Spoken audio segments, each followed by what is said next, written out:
If they pay attention and really listen, you can watch the TV on Who Killed Biggie and Pop and know that this man's still alive. I'll tell you exactly where he's at. He's in South Africa. And he got fake names from Cuba, Guantanamo Bay. His life insurance policy never been cashed because he ain't never died. 3 days before Vegas, before the Mike Tyson fight, that fight was rigged, by the way, the whole city know how much money this man spent because he knew one day that he had faith that maybe the world would change. So he had strength in numbers. He brought everyone to Las Vegas, got everyone from New York, East Coast, West Coast, came together and put up his money and got him to bet on them fights. Got Tyson. Tyson didn't even connect in the first round.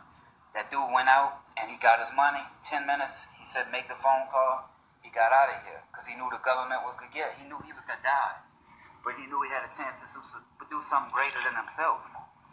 And he's like, I waited 23 years screaming to God. He said, I can't promise I rule the world or change the world one day, but I promise I spark the brain that changes the world. Really, you seen with the royal wedding yesterday. It's already in progress. Movement, man, when people come together, season, we are all God's children. So and that's what it is, because the world, you actually do something bigger than yourself. And the world actually does change, because it can't stay like this. I refuse to let this world I live in and see people in pain, look in their eyes and see the pain. No, I got a plan in the back of my mind, and I'm sticking to it. It was a fucked up hand they dealt me, but I'm just playing my hand to win. And that's all, against all odds, you know. And I didn't meet God for no reason. He didn't believe in me for no reason. You know, I have goosebumps every time I talk about that. People think I'm crazy. That really happened. I had about a 15-minute talk with God, and he said, your daddy loves you. I got a place waiting for you up there. And he kept saying, you can do this. You can do this. And he was in tears. And like, so I have to, because he knew I was willing to die for this world. When I pray, I don't pray about money. I don't pray about none of that. I pray for y'all. I pray for friends, family, even enemies. Pray to make the world a better place. That's what it's all about. It ain't never be about me. It's never about me. I'll be sitting in the back rooting for everyone who made me who I am.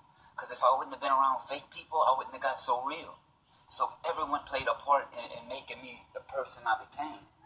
And God just shows me. Every time I look at that clock throughout the day, if it's 4 or 5 times a day, the numbers are always on point. There's no way that someone could be programmed that perfect. That's God. That's nobody but God himself. And I get goosebumps every time I look at the phone. It's like, am I dead? Am I a ghost? No, I'm really alive. But that's just showing God's power to change the world. Like the preacher said at the wedding, God's power, Jesus Christ. This is some real stuff. And for those who never seen and yet not have believed, John verse 20:29. For yet I didn't come to judge. I did not come to judge the world, but I came to save the world. And there's certain verses, like even the people that betray you are part of the plan. Jesus would have never got to the cross without Judas. But think about it. Jesus rose back from the dead. Judas sold Jesus for 30 pieces of silver because he knew Jesus was really golden. Jesus was rich, but for the world, he had to go poor.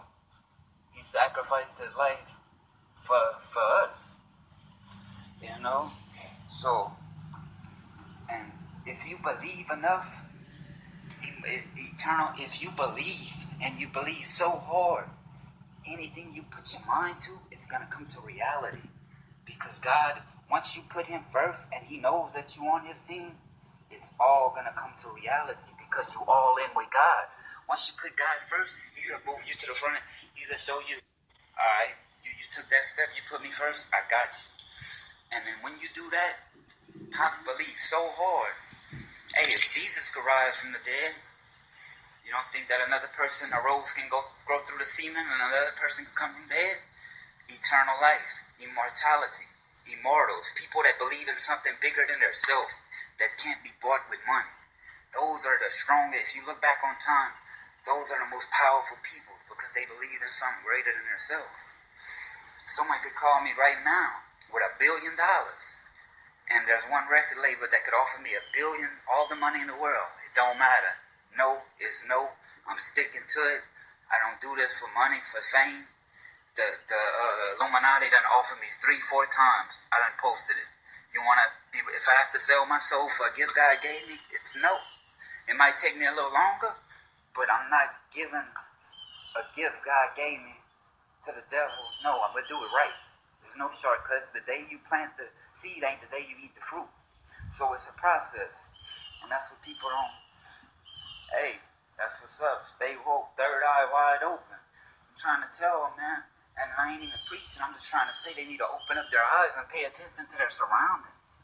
Listen, observe, and don't be quick to they want to jump in, but they ain't even paying attention to what's being said. They missing out on the whole purpose of what the people are talking about, and that's the devil just distracting them off of reaching their full potential.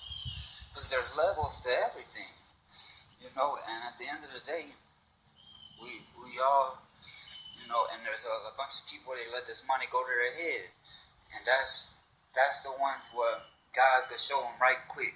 As quick as I could give it to you, I could take it back. So as soon as you could take 20 years to build a dynasty, 20 years and 1 second to lose it all, because you did it for the wrong reasons.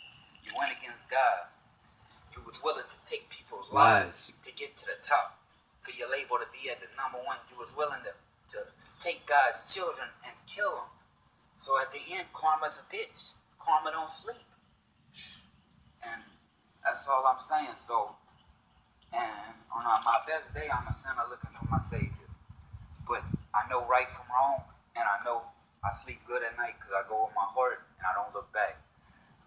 I live to die. They could put a gun in my face. Hey, shoot me, my brother, shoot me. No weapon will prosper on God's creation. If they shoot me, fuck it, I'll come back to life. But look, I see you playing, James. I'm a fan. Y'all keep doing y'all thing. I'm rooting for y'all. Def Jam Records, Hustle Street Records. Underdogs always come out on top. Remember that. Everybody loves the underdog story. Love y'all.